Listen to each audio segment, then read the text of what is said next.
Hola, ¿cómo están? Mi nombre es Laura Martín Osorio. Yo soy Nicolás Torres Jiménez y en esta ocasión les vamos a hablar de neorrealismo italiano, el caso de la narrativa y de Italo Calvino.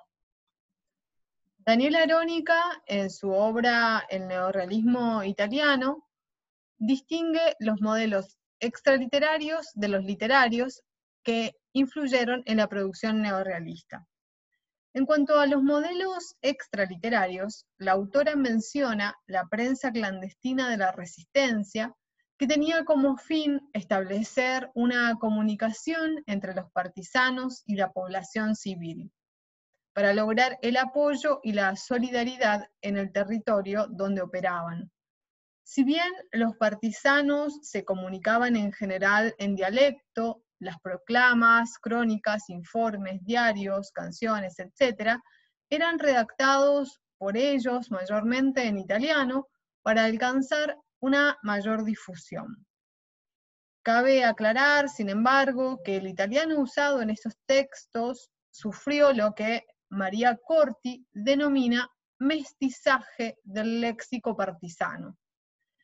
Esto es un entrecruzamiento del italiano y del dialecto. En los niveles morfosintáctico, léxico y semántico se hace evidente la influencia de las hablas locales, por ejemplo, a través de la inserción de diálogos con efecto mimético.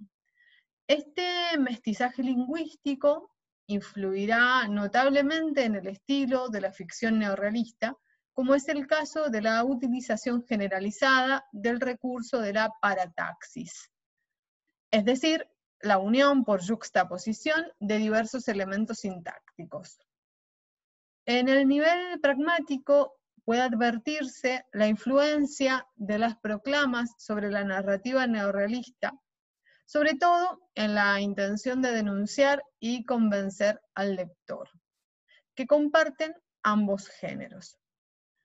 En las necrológicas y los retratos de partisanos escritos durante la Resistencia, se busca rescatar los rasgos que puedan favorecer la identificación con ellos por parte del lector, destacando tanto la excepcionalidad heroica del personaje como su pertenencia a la colectividad.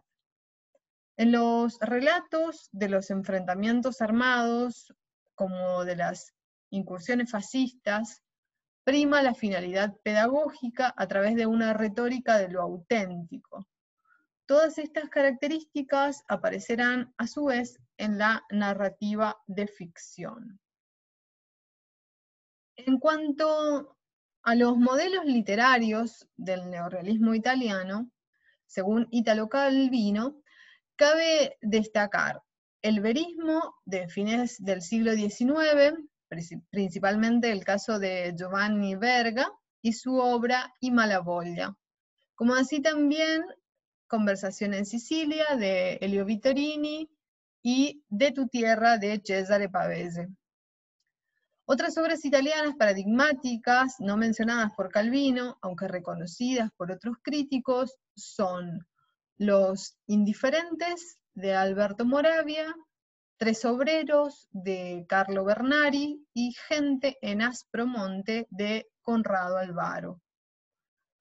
Hay que destacar también la influencia de modelos extranjeros en los escritores neorrealistas, principalmente el caso del realismo ruso, Fadeyev y Babel, y de la novela americana introducida en Italia gracias al trabajo de traducción y divulgación llevados a cabo por Vittorini y Pavese. Kane, Hemingway, Dos Pasos, Melville, Steinbeck, etc. En todas estas obras se puede observar una renovación del lenguaje literario con respecto a la producción anterior, como una vertiente y una búsqueda consciente de una representación realista. Italo Calvino nace en 1923 en Santiago de Las Vegas, La Habana, Cuba, donde sus padres, científicos y librepensadores, anarquista él, socialista la madre, se encontraban trabajando. En 1925, la familia vuelve a San Remo, en la Liguria. Calvino asiste en Turín a la Facultad de Agronomía, aunque sus intereses principales son la literatura, el dibujo y el cine. En 1943, para escapar del reclutamiento de la República de Saló, permanece escondido varios meses y luego decide, junto con su hermano, entrar en la resistencia y se hace partisano de las brigadas Garibaldi, a cargo del Partido Comunista Italiano. En marzo de 1945, cuando los aliados ya están en Italia, Calvino participa activamente en la batalla de Bayardo, una de las últimas batallas partisanas. Su experiencia en la resistencia será la base de su primera novela, El sendero de los nidos de araña, y de la colección de relatos, por último, El cuervo. Después de la liberación, se afilia al PCI y participa activamente con intervenciones políticas y sociales en diversos diarios y revistas. En estos años se matricula en la Facultad de Letras de Turín. Conoce a Cesare Pavese, quien se convierte en guía cultural y humano y primer rector de sus obras. Colabora con el Politécnico, el periódico cultural dirigido por Vittorini. Tras graduarse en 1947 con una tesis sobre Joseph Conrad, inicia su colaboración con la casa editorial Einaudi, que durará muchos años.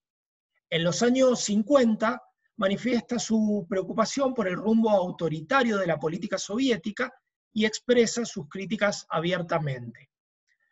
Hace un llamamiento a favor de la libertad de expresión en la Unión Soviética y defiende la necesidad de una política democrática en la que las masas tengan un verdadero poder de decisión. También critica en el PCI una cierta estrechez de miras en cuanto a la política cultural y manifiesta su preocupación por ciertas prácticas internas del aparato partidario. La invasión de la Unión Soviética a Hungría en 1956 y la revelación de los crímenes cometidos por Stalin terminan por desencantarlo y, al igual que un gran número de intelectuales europeos, decide abandonar el Partido Comunista sin renunciar por ello a su militancia social y política. El sendero de los nidos de araña. Italo Calvino publicó un gran número de libros. En este video solo nos vamos a ocupar brevemente de una de las dos obras que pertenecen a su etapa neorrealista.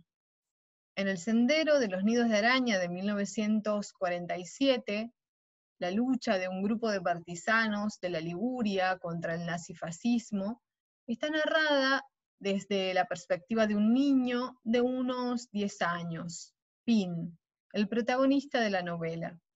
Gracias a este recurso, el autor logra combinar un relato realista basado en su propia participación en las brigadas Garibaldi con cierta propensión a la dimensión fantástica. Pin es un huérfano de unos 10 años que vive con su hermana, la nera del Carruggio Lungo, quien ejerce la prostitución entre los alemanes que ocupan el pequeño pueblo ligur en el que vive el protagonista. Pin roba el arma de un alemán, cliente de su hermana, y la esconde en el sendero de los nidos de araña.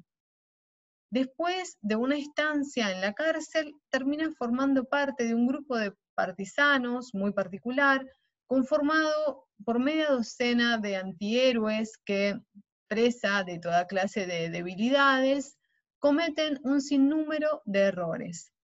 La mayoría de ellos, considerados lúmpenes, carecen de una conciencia política clara y forman parte de la resistencia más por casualidad que por verdadera convicción. Al final del libro, uno de los partisanos que se hace amigo de Pin, luego de engañarlo, consigue de él la dirección de su hermana y, aparentemente, y con la misma arma que había robado Pin, mata a su hermana por traidora. Pin parece no entender lo que ha sucedido. En el libro, la lucha antifascista está narrada desde abajo. desde la perspectiva de unos personajes menores que se ven forzados por el curso de los acontecimientos a participar en el conflicto. En el prólogo de la novela, escrito en 1964, el autor dice lo siguiente. En la época en que la escribí, crear una literatura de la resistencia se presentaba como un imperativo. A mí, esta responsabilidad terminaba por hacerme sentir que el tema era demasiado comprometido y solemne para mis fuerzas. Y entonces, justamente para no dejarme intimidar por el tema, decidí abordarlo no de frente, sino en escorzo.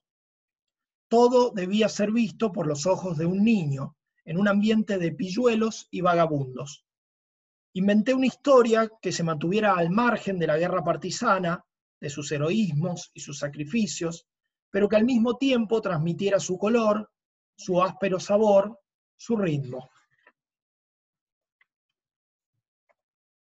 En la elección del tema hay ya una ostentación que es casi una provocación. ¿Contra quién?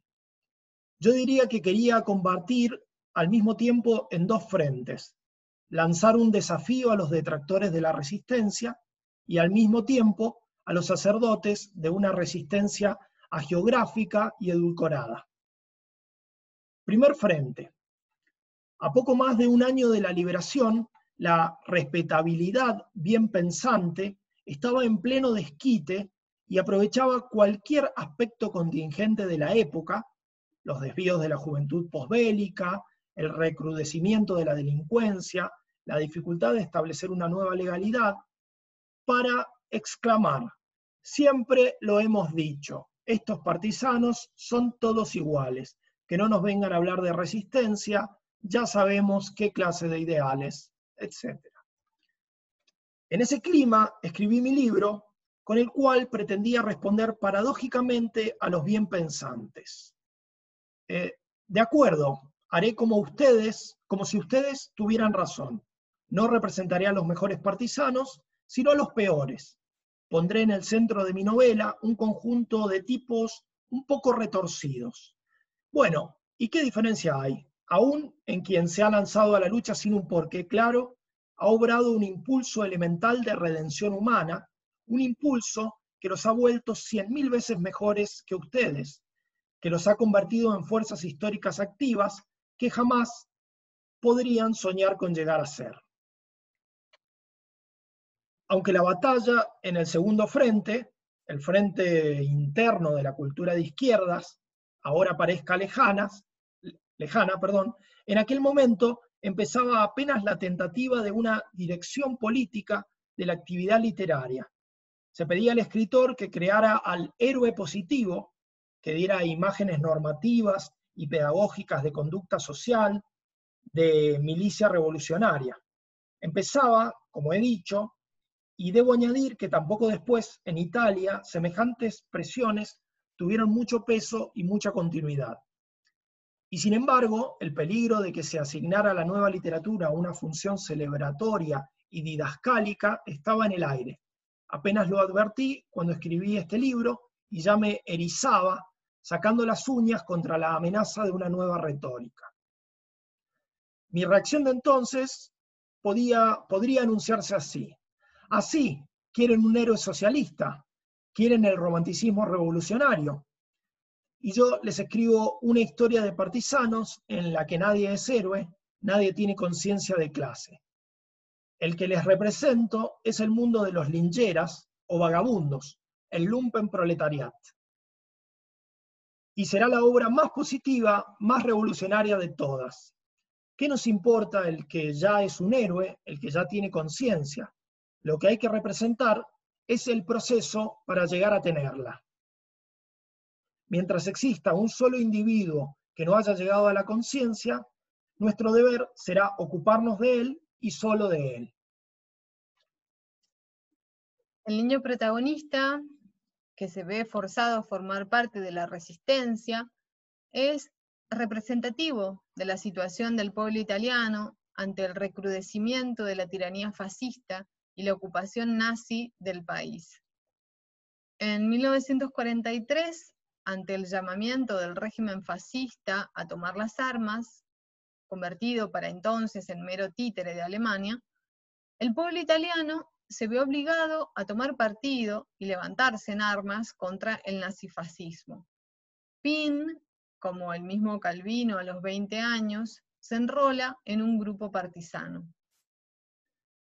Cuando empecé a desarrollar un relato sobre el personaje del niño partisano a quien había conocido en las bandas, no pensé que me ocuparía más espacio que los otros. ¿Por qué se transformó en una novela? Porque, lo comprendí después, la identificación entre el personaje y yo se había vuelto más compleja. La relación entre el personaje del niño Pin y la guerra partisana correspondía simbólicamente a la relación que descubrí tener yo con la guerra partisana. La inferioridad de Pin como niño frente al mundo incomprensible de los mayores corresponde a la que sentía yo en la misma situación como burgués. Y la desesperación de Pin por obra de su tan alabada procedencia del mundo del hampa, que lo hace sentirse cómplice y casi superior a todos los fuera de la ley, corresponde al modo intelectual de estar a la altura de la situación, de no maravillarse nunca, de defenderse de las emociones.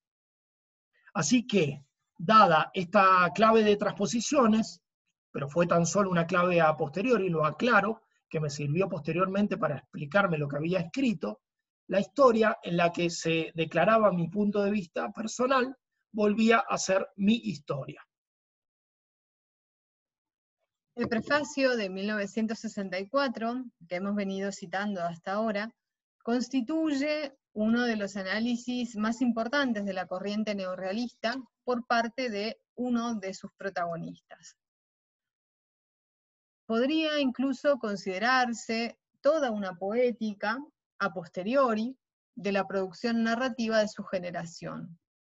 Allí el autor afirma que el neorrealismo no fue una escuela, sino un conjunto de voces, en gran parte periféricas, un descubrimiento múltiple de las diversas Italias, que respondía al clima general de una época, de una tensión moral, de un gusto literario que era aquel en el que, terminada la Segunda Guerra Mundial, se reconocía toda una generación.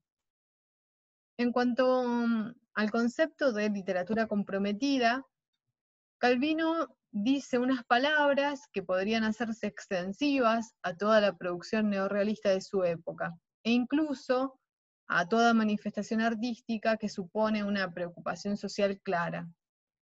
De su propio libro, Calvino afirma: puedo definirlo como un ejemplo de literatura comprometida, en el sentido más rico y pleno de la palabra. Hoy, en general, cuando se habla de literatura comprometida, uno se hace una idea equivocada, como de una literatura que sirve para ilustrar una tesis ya definida a priori, independientemente de la expresión poética. En cambio, lo que se llamaba el engagement, el compromiso, puede irrumpir en todos los niveles. Aquí quiere ser ante todo imágenes y palabra, empuje, tono, estilo, arrogancia, desafío. Muchas gracias, los invitamos a seguir viendo otros videos sobre el tema.